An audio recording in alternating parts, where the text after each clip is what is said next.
Түркістан облысының әкімі Нұралхан Көшеровтің төрағалығымен өткен жиында ұрлықтың алдын алу және заңсыз ойын бизнесіне қарсы күрес мәселелері қаралды.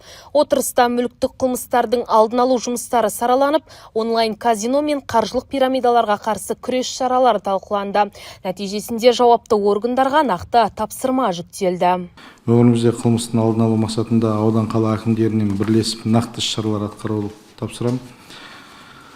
Ұрлық көп орын алатын аудан қалаларының аумағында жергілікті әкімдіктер және құқық қорғау органдарымен бірлесіп рейдтік шараларды күшейтуіміз қажет және түсіндіру жұмыстарын. Ұрлықтың алдын алу мақсатында тиісті жұмыстарды жандандыруымыз қажет.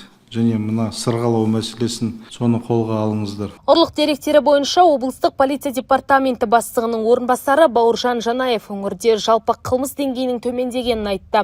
Алайда ұялы телефон мен мал ұрлығы азаймаған. Бұл ретте Қазығұрт, Ордабасы, Сарыағаш, Сауран, Созақ, Келес және Төле би аудандарындағы ахуал біршама төмен. Жиында облыстық экономикалық тергеп-тексеру департаментінің бірінші жедел басқармасының бастығы Диас Тобатаев заңсыз ойын бизнесі онлайн казино және қаржылық пирамидаларға қарсы жұмыс барысын баяндады. Облыс әкімі тұрғындардың қаржылық сауатын арттыру мен лудоманияның алдын алу бойынша жұмысты жүйелеуді тапсырды.